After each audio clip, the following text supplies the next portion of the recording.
আর এই মুহূর্তে আমরা থাকছি আগামী 15ই আগস্ট দুর্গাপুরে এবং তার সঙ্গে সঙ্গে 25-26 তারিখ আমরা থাকছি আগরতলায়। এই কেনর উত্তর আমরা আজকে খুঁজবার চেষ্টা করব। প্রত্যেকটা রাশি, প্রত্যেকটা লগ্নের মানুষ, তাদেরকে নিয়ন্ত্রণ করে গ্রহরা। মেষ রাশি বা লগ্নের মানুষদের ক্ষেত্রে মঙ্গল যদি লগ্নে পঞ্চমে অথবা দশমে অবস্থান করে, অর্থাৎ স্বক্ষেত্রী, মিত্র ক্ষেত্রস্থ কিংবা তুঙ্গ ক্ষেত্রস্থ হয়ে থাকে এবং সেটা যদি অবশ্যই পজিটিভ হয়ে থাকে, যেমন মেষ রাশি বা মেষ লগ্ন, তার লগ্নপতি মঙ্গল যদি অষ্টমে বৃশ্চিকে থাকেন, সেই ক্ষেত্রে তো তিনি পাওয়ারফুল, কিন্তু অষ্টমে থাকার জন্য তার ফল খুব একটা পজিটিভ হবে না। এবার কিন্তু মহাভাগ্য যোগ তৈরি হলো এবং এই যোগে জাতক বা জাতিকা অর্থনৈতিক, সামাজিক, মানসিক দিক থেকে বেশ ভালো জায়গায় অবস্থান করে রয়েছে। মেষ রাশি বা মেষ লগ্নের জাতক বা জাতিকা, তার জন্মকুণ্ডলিতে খুব ভালোভাবে শনি এবং বৃহস্পতির সম্পর্ক রয়েছে। এই সম্পর্ক সৃষ্টি হয়েছে অর্থ ত্রিকোণে অথবা উপচয় স্থানে অথবা চতুর্থভাবে। সেই ক্ষেত্রে এই জাতককে আমরা বিশেষ সৌভাগ্যবান হিসেবে ট্রিট করব। অর্থ ত্রিকোণ অর্থাৎ 2, 6, 10, উপচয় স্থান অর্থাৎ 3, 6, 10, 11 এবং চতুর্থ, তাহলে যদি 2, 3, 4 এই ঘরগুলিতে বৃহস্পতি শনি সম্পর্ক করে, ষষ্ঠ ভাব অর্থাৎ কন্যায় বৃহস্পতি সম্পর্ক দেখতে পাওয়া যায়, কিংবা দশম ভাব মকরে বৃহস্পতি শনিকে একত্রে দেখতে পাওয়া যায়, অথবা কুম্ভে যদি বৃহস্পতি এবং শনিকে একত্রে দেখতে পাওয়া যায়, তাহলে এই জাতক বা জাতিকা কিন্তু সৌভাগ্যবান। যা কিছু সাফল্য নিজের পরিশ্রমের মাধ্যমেই জাতককে উপার্জন করতে হয় এবং এই সাফল্য অর্জন করতে করতে জাতককে যথেষ্ট ক্লান্ত হয়ে পড়তে হয়। এই ক্ষেত্রে মঙ্গল এবং বৃহস্পতি সংযুক্ত হয়ে যদি মকর রাশিতে অবস্থান করে থাকেন, তাহলে মেষ রাশি বা লগ্নের মানুষদেরকে আমরা বিশেষ সৌভাগ্যবান হিসেবে ট্রিট করব। জাতক তার কর্মের মাধ্যমে, নিজের ব্যক্তি সত্তা বিকাশের মাধ্যমে প্রচুর প্রচুর প্রচুর দাম, যশ, খ্যাতি, সম্মান, অর্থ ইত্যাদি উপার্জন করতে সক্ষম হবে। এই ধরনের বেনিফিশিয়াল যোগ যদি জন্মকুণ্ডলিতে থাকে এবং তার উপরে যদি শুভ গ্রহের দৃষ্টি পড়ে, সেই ক্ষেত্রে জাতক প্রচুর অর্থ উপার্জন করতে সক্ষম হয়ে থাকে এবং জাতকের জীবনে প্রত্যেকটি ট্রানজিট, প্রত্যেকটি গোচর তারা কিন্তু সুফল প্রদান করে থাকে। এই ধরনের যোগ যদি আপনার কুণ্ডলিতে থাকে, সেই ক্ষেত্রে আপনি ভাগ্যবান হচ্ছেন এবং আগামী দিনে অল্প কিছু দিনের মধ্যেই মেষ রাশি বা লগ্নের মানুষদের চরম সাকসেস দেখতে পাওয়া যাবে। একাদশে রাহু যেই মুহূর্তে নিজের নক্ষত্র শতভিসায় প্রবেশ করবেন, দেবগুরু বৃহস্পতির দৃষ্টি তার উপরে থাকবে এবং মঙ্গলের চতুর্থ দৃষ্টি তিনি প্রাপ্ত হবেন। এই অবস্থায় আপনার কিন্তু অর্থপ্রাপ্তি, ভূমি প্রাপ্তি এবং ফিনান্সিয়াল ম্যানেজমেন্টে বেশ ভালো রকম ডেভেলপমেন্ট এটা দেখতে পাওয়া যাবে।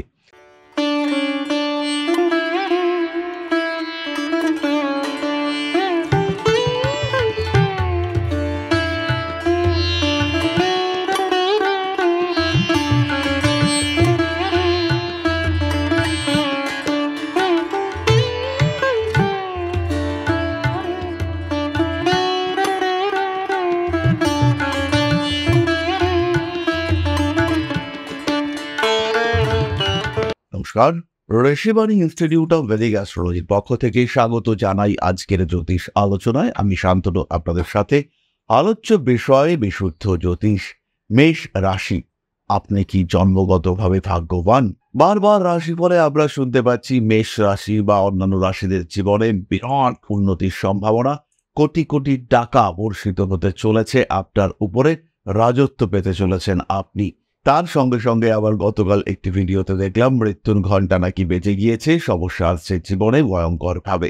এরকম বিভিন্ন তথ্য আমরা প্রাপ্ত হয়ে থাকি, কিন্তু তার বেশিরভাগই মেলে না। আমরা আশায় থাকি, আমরা লটারির টিকিট কাটি, আমরা শেয়ার মার্কেটে ইনভেস্ট করি, আমরা অন্যান্য দিকেও এগিয়ে যাওয়ার চেষ্টা করি। এই ধরনের ভিডিওগুলো আমাদের মনের মধ্যে অগ্রগতির অনুপ্রেরণা অবশ্যই জাগায়, কিন্তু সেগুলোর বেশিরভাগই যে মিলছে না, এটা কিন্তু একটা দুশ্চিন্তা সৃষ্টি করে। সত্যি সত্যি কি এই ধরনের যোগ রয়েছে? আর যদি থাকে, তাহলে আমরা কেন রাজত্ব পাচ্ছি না? কেন আমাদের উপরে কোটি কোটি টাকা ঝরে পড়ছে না? এই প্রশ্নের উত্তর আজকে আমরা খুঁজব এবং আমাদের আজকের ভিডিওর টপিক, আপনি কি জন্মগতভাবে ভাগ্যবান? অর্থাৎ ভাগ্য আপনাকে কি সাহায্য করছে? সবার ভালো হচ্ছে, কিন্তু আপনার ভালো হচ্ছে না কেন? আপনি এগিয়ে যেতে চাইছেন, কিন্তু আপনার অগ্রগতি বারবার বাধাপ্রাপ্ত হচ্ছে, কিন্তু কেন? এই কেনর উত্তর আমরা আজকে খুঁজবার চেষ্টা করব। প্রত্যেকটা রাশি, প্রত্যেকটা লগ্নের মানুষ, তাদেরকে নিয়ন্ত্রণ করে গ্রহরা। এই গ্রহদের অবস্থান, বরঞ্চ আমি বলবো গ্রহযোগ। অনেকেই বলবেন যে গ্রহরা তো এককভাবেও থাকতে পারে, কিন্তু কখনোই গ্রহরা এককভাবে থাকেন না। গ্রহরা সবসময় সংযুক্ত হয়ে থাকেন। কাদের সঙ্গে সংযুক্ত হয়ে থাকেন? কখনো রাশির সঙ্গে গ্রহর যোগ, কখনো নক্ষত্রের সঙ্গে গ্রহর যোগ, কখনো গ্রহের অবস্থানগত ভাব অধিপতি তার সঙ্গে অন্য কোনো গ্রহের যোগ। সুতরাং সম্পর্ক ছাড়া কোনো গ্রহের উপস্থিতি এটা কিন্তু সম্ভব নয়। আমরা বলি চতুর্থ ভাবে চন্দ্র রয়েছে, তার মানে হলো চতুর্থ ভাবের সঙ্গে চন্দ্রের সংযোগ ঘটেছে। আমরা বলি তুলা রাশিতে চন্দ্র রয়েছে বা মেষে চন্দ্র রয়েছে, তাহলে মেষ একটা এন্টিটি, মেষ একটা নির্দেশক, সেই নির্দেশকের সঙ্গে চন্দ্রের যোগ হয়েছে। চন্দ্র এখানে আরেকটি নির্দেশক। মেষ রাশি বা লগ্নের মানুষদের জন্য এরকমই কতগুলি গ্রহযোগ, সেটি আমরা আলোচনা করব, যেগুলি থাকলে আপনি ধরে নেবেন যে আপনি একজন ভাগ্যবান এবং আপনার জীবনে বিরাট উন্নতি আসবে। মেষ রাশি বা লগ্নের মানুষদের ক্ষেত্রে প্রথম যোগটি হলো মঙ্গলের কয়েকটি বিশেষ অবস্থান। মঙ্গল যদি লগ্নে পঞ্চমে বা দশমে অবস্থান করে, মেষ রাশি বা লগ্নের মানুষদের ক্ষেত্রে মঙ্গল যদি লগ্নে পঞ্চমে অথবা দশমে অবস্থান করে, অর্থাৎ স্বক্ষেত্রী, মিত্রক্ষেত্রস্থ কিংবা তুঙ্গক্ষেত্রস্থ হয়ে থাকে, এবং সেটা যদি অবশ্যই পজিটিভ হয়ে থাকে। যেমন মেষ রাশি বা মেষ লগ্ন, তার লগ্নপতি মঙ্গল যদি অষ্টমে বৃশ্চিকে থাকেন, সেই ক্ষেত্রে তো তিনি পাওয়ারফুল, কিন্তু অষ্টমে থাকার জন্য তার ফল খুব একটা পজিটিভ হবে না। মঙ্গলের নেগেটিভ রেজাল্টগুলো সেই জাতক বা জাতিকা পাবে, কিন্তু মঙ্গলের পজিটিভিটি অনুভব করা এটা কিন্তু তার জন্য কঠিন হয়ে দাঁড়াবে। তাই মঙ্গল যদি সিংহে থাকে, মঙ্গল যদি মকরে তুঙ্গ হয়ে অবস্থান করে, তাহলে সেই জাতক বা জাতিকা তিনি জন্মগতভাবেই ভাগ্যবান। এবার কিন্তু মহাভাগ্য যোগ তৈরি হলো, এবং এই যোগে জাতক বা জাতিকা অর্থনৈতিক, সামাজিক, মানসিক দিক থেকে বেশ ভালো জায়গায় অবস্থান করে রয়েছেন। দেবগুরু বৃহস্পতির পরিবর্তে যদি শনির দৃষ্টিও মঙ্গলের উপর পড়ে, এবং সেই শনির নক্ষত্র অধিপতি, এবার বিচারটা একটু কঠিন হয়ে যাবে, তিনি যদি উপচর স্থানগত হয়ে থাকেন, তাহলেও তাকে আমরা সৌভাগ্য যোগ হিসেবে ট্রিট করতে পারবো। মেষ রাশি বা মেষ লগ্নের জাতক বা জাতিকা, তার জন্মকুণ্ডলিতে খুব ভালোভাবে শনি এবং বৃহস্পতির সম্পর্ক রয়েছে। এই সম্পর্ক সৃষ্টি হয়েছে অর্থ ত্রিকোণে অথবা উপচর স্থানে অথবা চতুর্থ ভাবে। সেই ক্ষেত্রে এই জাতককে আমরা বিশেষ সৌভাগ্যবান হিসেবে ট্রিট করব। অর্থ ত্রিকোণ অর্থাৎ 2, 6, 10, উপচয় স্থান অর্থাৎ 3, 6, 10, 11 এবং চতুর্থ, তাহলে যদি 2, 3, 4 এই ঘরগুলিতে বৃহস্পতি শনি সম্পর্ক করে, ষষ্ঠ ভাব অর্থাৎ কন্যায় বৃহস্পতি সম্পর্ক দেখতে পাওয়া যায়, কিংবা দশম ভাব মকরে বৃহস্পতি শনিকে একত্রে দেখতে পাওয়া যায়, অথবা কুম্ভে যদি বৃহস্পতি এবং শনিকে একত্রে দেখতে পাওয়া যায়, তাহলে এই জাতক বা জাতিকা কিন্তু সৌভাগ্যবান। এখানে একটি বিষয় রয়েছে, দেবগুরু বৃহস্পতি তিনি মকরে নিচস্থ হয়ে থাকেন। তাই যদি মকরে বৃহস্পতি শনি সংযোগ তৈরি হয়, তাহলে জাতককে জীবনে প্রচুর পরিশ্রম করতে হয়। সাকসেসফুল হয়ে ওঠেন এই জাতক, কিন্তু তার পরিশ্রম এটা কিন্তু অকল্পনীয় হয়ে দাঁড়ায়। যা কিছু সাফল্য নিজের পরিশ্রমের মাধ্যমেই জাতককে উপার্জন করতে হয়, এবং এই সাফল্য অর্জন করতে করতে জাতককে যথেষ্ট ক্লান্ত হয়ে পড়তে হয়, তবে সাফল্য আসেই। এই যোগকে সৌভাগ্য যোগ না বলে কষ্টার্জিত সৌভাগ্য যোগ বলা যেতে পারে। কম্পিটিশন থাকে, জাতক নিজেকে বুঝতে পারেন, ক্রমাগত ডেভেলপমেন্ট এটা জাতকের ক্ষেত্রে হতে দেখতে পাওয়া যায়। পরবর্তী যোগটি হলো রবি মঙ্গল যোগ। এটিকেও আমরা বিশেষ সৌভাগ্য যোগ হিসেবে ট্রিট করব, যদি এই কম্বিনেশন অগ্নি রাশিতে তৈরি হয়। এর একটা নেগেটিভিটি রয়েছে, জাতকের জীবনে একাকিত্বের মেঘ নেমে আসে। ধীরে ধীরে আত্মীয় পরিজন, কুটুম্ব, বন্ধু বান্ধব এদের থেকে দূরত্ব তৈরি হয়, এবং জাতককে শেষ পর্যন্ত একাই লড়াইটা চালিয়ে যেতে হয়। জাতকের অর্থনৈতিক দিক থেকে, সামাজিক দিক থেকে উন্নতির কোনো রকম কোনো সীমা সংখ্যা থাকে না, কিন্তু সোশ্যাল লাইফের ক্ষেত্রে কিংবা পরিবারের ক্ষেত্রে জাতকের একটা বিচ্ছিন্নতা, একটা দূরত্ব, একটা দুর্ভাগ্য সেটা কাজ করতে দেখতে পাওয়া যায়। মেষের ক্ষেত্রে আর একটা ভীষণ ভালো কম্বিনেশন, সেটি হলো নিজ বঙ্গরাজ যোগ, যেখানে পার্টিসিপেট করবেন মঙ্গল এবং বৃহস্পতি। এই ক্ষেত্রে মঙ্গল এবং বৃহস্পতি সংযুক্ত হয়ে যদি মকর রাশিতে অবস্থান করে থাকেন, তাহলে মেষ রাশি বা লগ্নের মানুষদেরকে আমরা বিশেষ সৌভাগ্যবান হিসেবে ট্রিট করব। জাতক তার কর্মের মাধ্যমে নিজের ব্যক্তি সত্তা বিকাশের মাধ্যমে প্রচুর প্রচুর প্রচুর দাম, যশ, খ্যাতি, সম্মান, অর্থ ইত্যাদি উপার্জন করতে সক্ষম হবে। এই ধরনের বেনিফিশিয়াল যোগ যদি জন্মকুণ্ডলিতে থাকে এবং তার উপরে যদি শুভ গ্রহের দৃষ্টি পড়ে, সেই ক্ষেত্রে জাতক প্রচুর অর্থ উপার্জন করতে সক্ষম হয়ে থাকেন এবং জাতকের জীবনে প্রত্যেকটি ট্রানজিট, প্রত্যেকটি গোচর তারা কিন্তু সুফল প্রদান করে থাকে। এরই সঙ্গে আমরা আরো দু একটি কম্বিনেশন বলবো, যেগুলি নেগেটিভ কম্বিনেশন কিন্তু খুব ভালো রেজাল্ট দিয়ে থাকে। এর মধ্যে প্রথম কম্বিনেশনটি মেষের জন্য। বুধ অবস্থান করে রয়েছেন কন্যা রাশিতে। বুধ মিথুনে থাকলেও প্রচুর কানেক্টিভিটি দেয়, জাতককে ভীষণ ট্যালেন্টেড তৈরি করে দেওয়ার চেষ্টা করে, কিন্তু আমরা ধরে দিচ্ছি বুধ অবস্থান করে রয়েছে 6th হাউসে কন্যা রাশিতে। বুধের নক্ষত্র অধিপতি এখানে ভীষণ ইম্পর্টেন্ট, অর্থাৎ বুধ কোন নক্ষত্রে রয়েছে? রবির নক্ষত্রেও বুধ শুভ। রবির নক্ষত্র উত্তর ফাল্গুনী, সেখানেও বুধ শুভ। চন্দ্রের নক্ষত্র হস্তা, বুধ কিন্তু শুভ, অথবা মঙ্গলের নক্ষত্র চিত্রা। প্রত্যেকটি ক্ষেত্রেই কিন্তু বুধের রেজাল্ট পজিটিভ। শুধুমাত্র এই নক্ষত্র অধিপতির স্থান সেটা একটু শুভ হতে হবে, তাহলেই জাতক বা জাতিকা সৌভাগ্য যোগের অধিকারী হবে। প্রত্যেকটি রাশিফল সেটা হতে পারে রাজত্ব প্রাপ্তি সম্পর্কিত, সেটা হতে পারে প্রচুর ধনপ্রাপ্তি সম্পর্কিত, হতে পারে আপনি রাজত্ব পেলেন না কিন্তু গৃহপ্রাপ্তি সেটা কিন্তু হবে। রাশিফলগুলো মিলবে এবং বিভিন্ন ভিডিওতে আমরা দেখতে পাচ্ছি যে ভাগ্য বদলে যাবে। এই ভাগ্য বদলে যাওয়ার জন্য চাই সৌভাগ্য যোগ, এবং সৌভাগ্য যোগ মেষের জন্য কি কি হতে পারে তার একটা সাধারণ ধারণা এটা কিন্তু আমরা আপনাদের সঙ্গে শেয়ার করলাম। এই ধরনের যোগ যদি আপনার কুণ্ডলিতে থাকে, সেই ক্ষেত্রে আপনি ভাগ্যবান হচ্ছেন এবং আগামী দিনে অল্প কিছু দিনের মধ্যেই মেষ রাশি বা লগ্নের মানুষদের চরম সাকসেস দেখতে পাওয়া যাবে। একাদশে রাহু যেই মুহূর্তে নিজের নক্ষত্র শতভিসায় প্রবেশ করবেন, দেবগুরু বৃহস্পতির দৃষ্টি তার উপরে থাকবে এবং মঙ্গলের চতুর্থ দৃষ্টি তিনি প্রাপ্ত হবেন। এই অবস্থায় আপনার কিন্তু অর্থপ্রাপ্তি, ভূমি প্রাপ্তি এবং ফিনান্সিয়াল ম্যানেজমেন্টে বেশ ভালো রকম ডেভেলপমেন্ট এইটা দেখতে পাওয়া যাবে। নিজের অস্তিত্ব, নিজের অনুভূতিকে জাগ্রত করে তুলতে পারবেন মেষ রাশি বা লগ্নের মানুষরা। নিজেকে উপলব্ধি করবার সুযোগ এটা মেষের ক্ষেত্রে আসবে। মানুষকে ভরসা করে মানুষের সঙ্গে পার্টনারশিপে গিয়ে বড় কাজ কমপ্লিট করতে পারবেন মেষ রাশি বা লগ্নের মানুষরা। এই আগামী কিছুদিনের মধ্যেই রয়েছে সন্তান প্রাপ্তির সংযোগ, তার সঙ্গে সঙ্গে এই সন্তান কিন্তু হয়ে উঠবে সুসন্তান। যখন আপনার জন্মকুণ্ডলিতে থাকবে এই ধরনের পূর্ব বর্ণিত সৌভাগ্য যোগ। উচ্চশিক্ষার ক্ষেত্রে বিদেশ যাত্রার পরিকল্পনা করছেন, যোগাযোগ হচ্ছে কিন্তু ব্যাপারটা ফ্রুটফুল হচ্ছে না। এই অবস্থায় কিন্তু আপনাকে ব্যাকআপ দেবে আপনার জন্মকুণ্ডলীর এই সৌভাগ্য যোগ। মেষ রাশি বা লগ্নের মানুষরা পরিবর্তনশীল। তাদের ইচ্ছা, তাদের চাহিদা, তাদের সুখের ধারা প্রত্যেকটি বিষয় কিন্তু পরিবর্তিত হয় এবং মেষের এই পরিবর্তনশীলতা তাকে সাপোর্ট করে জন্মকুণ্ডলিতে স্থিত এই সমস্ত সৌভাগ্য যোগগুলি।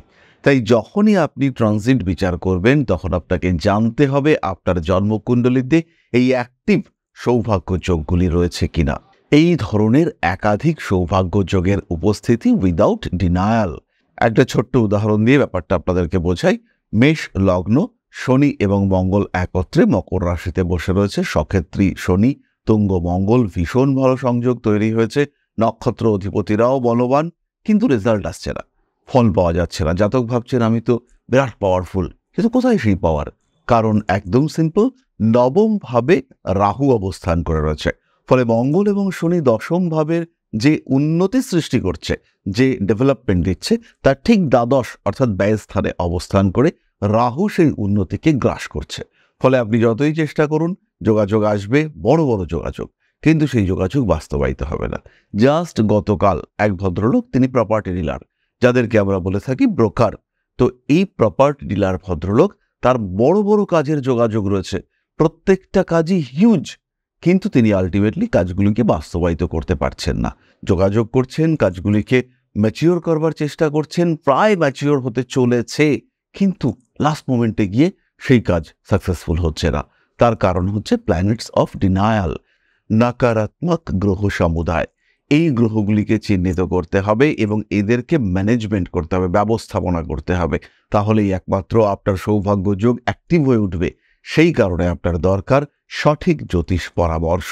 আর এই মুহূর্তে আমরা থাকছি আগামী 15ই আগস্ট দুর্গাপুরে এবং তার সঙ্গে সঙ্গে 25-26 তারিখ আমরা থাকছি আগরতলায়। জন্মকুণ্ডলী বিচারের জন্য, নিজের জন্মকুণ্ডলীর পুঙ্খানুপুঙ্খ বিশ্লেষণের জন্য সরাসরি যোগাযোগ করতে পারেন আমাদের সাথে। যাই হোক, আমরা জানলাম সৌভাগ্য যোগ সম্পর্কে এবং সৌভাগ্য যোগ কিভাবে কার্যকরী হয়, আর সৌভাগ্য যোগ থাকলেই তখনই কিন্তু আপনার জীবনে উন্নতি আসবে। এই ট্রানজিট প্ল্যানেটসরা তারা আপনাকে ব্যাকআপ দিতে পারবে। মেষ লগ্ন, মঙ্গল নিচস্থ হয়ে রয়েছে, লগ্নে রাহু রয়েছে, তার সঙ্গে সঙ্গে চন্দ্রমঙ্গলের ক্ষেত্র বিনিময়। এই ক্ষেত্রে কিন্তু আপনি সমস্যায় পড়বেন এবং পড়বেনই। কোনো রকম ট্রানজিট আপনাকে ডেভেলপমেন্ট দিতে পারছে না। খুব ভালো দশায় কিছুটা ইমপ্রুভমেন্ট দেখতে পাওয়া যাবে। তার উপরে এই কম্বিনেশনে যদি দেবগুরু বৃহস্পতি অবস্থান করে নিজভঙ্গ রাজযোগ তৈরি করেন, সেই ক্ষেত্রে আপনি ডেভেলপমেন্ট পাবেন। কিন্তু অন্যথায় সাধারণ অবস্থায় আপনি ভুগছেন, আপনি সমস্যায় রয়েছেন, সেই সমস্যা থেকে বের করে নিয়ে আসা কিন্তু বেশ কঠিন। তাই মহাভাগ্য যোগ, সৌভাগ্য যোগ, অর্থপ্রাপ্তি যোগ আপনার জন্মকুণ্ডলিতে কতটা রয়েছে, আপনি সত্যি সত্যিই জন্মগতভাবে ভাগ্যবান তো, এটা আপনাকে বুঝতে হবে। এবং যখন আপনি বুঝবেন তখনই কিন্তু আপনি রিয়ালাইজ করতে পারবেন কোন ট্রানজিট আপনাকে কতটা বেনিফিশিয়াল রেজাল্ট দেবে। তাহলে আমরা এবার চলে যাব আলোচনার শেষ পর্যায়ে। তবে তার আগে ছোট্ট একটি বিষয় আপনাদের সঙ্গে শেয়ার করতে চাইব। পরম ব্রহ্ম মিলন মঠ ও সেবাশ্রম অধ্যাত্ম, সেবা এবং প্রকৃতি পূজনে সম্পূর্ণ নিয়োজিত একটি সংস্থা। সম্পূর্ণ স্বেচ্ছাসেবী এবং সমাজ কল্যাণমূলক এই সংস্থা আমরা এগিয়ে চলেছি মানুষের পাশে দাঁড়ানোর লক্ষ্যে। এই প্রসঙ্গে দীর্ঘদিন ধরেই আমরা বিভিন্ন এলাকায় বেশ কিছু কাজ করে আসছি। আপনাদের সহযোগিতা, আপনাদের পাশে দাঁড়ানো, আপনাদের হাতে হাত মিলিয়ে এগিয়ে নিয়ে আসার চেষ্টা, আপনাদের সহযোগিতা, আপনাদের পাশে দাঁড়ানোর প্রয়াস, এই সমস্ত কিছুই আমাদেরকে এগিয়ে নিয়ে চলেছে। আমাদের পাথেয় হয়ে উঠেছে আপনাদের ভালোবাসা। বিগত বেশ কিছুদিন ধরেই আমরা বিভিন্ন অনগ্রসর এলাকায় কাজ করে চলেছি। কখনো আমরা শিশুদের মধ্যে শিক্ষা উপকরণ বিতরণ করেছি, কখনো আমরা পুজোর পোশাক বিতরণ করেছি, কখনো তাদের খাদ্যের ব্যবস্থা করেছি। আমরা কন্টিনিউয়াসলি তাদের পড়াশোনার জন্য 2টি ফ্রি কোচিং সেন্টার শুরু করেছি। তাদের মধ্যে ক্রিয়েটিভ অ্যাক্টিভিটিগুলিকে জাগ্রত করবার জন্য সম্পূর্ণ বিনামূল্য একটি নৃত্য শিক্ষা প্রশিক্ষণের ব্যবস্থা, সেটা আমরা করতে সক্ষম হয়েছি। এবং এই প্রত্যেকটি পদক্ষেপেই আমরা পেয়েছি আপনাদের সঙ্গ, আমরা পেয়েছি আপনাদের সহযোগিতা, আমরা পেয়েছি আপনাদের ভালোবাসা। আমরা শীতকালে কম্বল বিতরণ করেছি, আমরা মায়েদের মধ্যে খাদ্য উপকরণ, পুষ্টি উপকরণ বিতরণ করেছি, আমরা বিতরণ করেছি ডেঙ্গুর সময় প্রচুর মশারি। এই প্রত্যেকটি কাজেই আপনারা ছিলেন আমাদের পাশে। বর্তমানে মানুষের ভালোবাসায় আমরা ধীরে ধীরে আরেকটু বড় হয়ে উঠছি। এই অবস্থায় বর্তমান পরিস্থিতিতে এই কাজগুলিকে আরো এগিয়ে নিয়ে যাওয়ার জন্য, সুষ্ঠুভাবে করবার জন্য প্রয়োজন একটি পরিকাঠামো। তাই আমরা চিন্তা ভাবনা করছি একটি আশ্রম ফরমেশনের, এবং এর জন্য প্রয়োজন জমি, এর জন্য প্রয়োজন পরিকাঠামো। তাই যারা আমাদের সাবস্ক্রাইবার রয়েছেন, যারা আমাদের ভিউয়ার রয়েছেন, যারা আমাদের ফলোয়ার রয়েছেন, যারা আমাদেরকে ভালোবাসেন, যারা আমাদের পাশে থাকেন, প্রত্যেকটি সহানুভূতিশীল মানুষের কাছে আমাদের অনুরোধ, সাধ্যমতো সামান্য পরিমাণে আপনারা এগিয়ে আসুন। বিন্দু বিন্দুতে সম্পূর্ণ হবে সিন্ধুর গঠন, তৈরি হবে পরম ব্রহ্মমিলন মঠ ও সেবাশ্রমের পরিকাঠামো। তাই যারা বিভিন্ন সময় বিভিন্ন অবস্থায় মানুষের পাশে গিয়ে দাঁড়ান, যারা প্রকৃতিকে ভালোবাসেন, যারা জীবনকে এগিয়ে নিয়ে যাওয়ার পথে অন্যকে সাহায্য করতে পছন্দ করেন, সেরকম প্রত্যেকটি মানুষের কাছে আমাদের সাধারণ অনুরোধ, আমাদের এই মহৎ উদ্দেশ্যকে সফল করে তুলবার জন্য যতটুকু সম্ভব, যতটুকু সাধ্য, অবশ্যই এগিয়ে আসুন, বাড়িয়ে দিন সামান্য সহযোগিতার হাত। অধ্যাত্ম, সেবা এবং প্রকৃতি পূজনের এই মহান কর্মে, মহান ব্রতে ব্রতী হয়েছি আমরা। আমাদের সঙ্গে হাতে হাত মিলিয়ে আপনারাও যতটুকু সম্ভব এগিয়ে আসুন। সবার প্রচেষ্টায় এই বিরাট কর্মযজ্ঞ সাফল্যমণ্ডিত হবে। সবাইকে জানাই অগ্রিম ধন্যবাদ। আমরা জানি আপনাদের সহযোগিতা আমরা পাবো। বেশ কিছুদিন ধরেই বহু মানুষ আমাদেরকে সাহায্য করে চলেছেন, কারণ আমাদের ইন্ডিভিজুয়াল সামর্থ্য অতি ক্ষুদ্র, তার মাধ্যমে এই মহৎ কার্যগুলিকে সম্পূর্ণ করা সম্ভব নয়। তাই প্রত্যেকের ছোট্ট ছোট্ট সহযোগিতার হাত আমাদেরকে এগিয়ে নিয়ে চলেছে। আমরা এগিয়ে চলেছি সাফল্যের লক্ষ্যে। আপনাদের ভালোবাসা এভাবেই আমাদের পাশে থাক, আমরা সফল হবই। তাহলে আজকের আলোচনা আমরা আর দীর্ঘায়িত করব না। সবাই সুস্থ থাকুন, ভালো থাকুন। মা শ্রী শ্রী আদি শক্তির আশীর্বাদ বর্ষিত হোক আপনাদের উপর। সমৃদ্ধ, আরো সমৃদ্ধ হয়ে উঠুক আপনাদের জীবন। জয় মা আদি শক্তি। নমস্কার।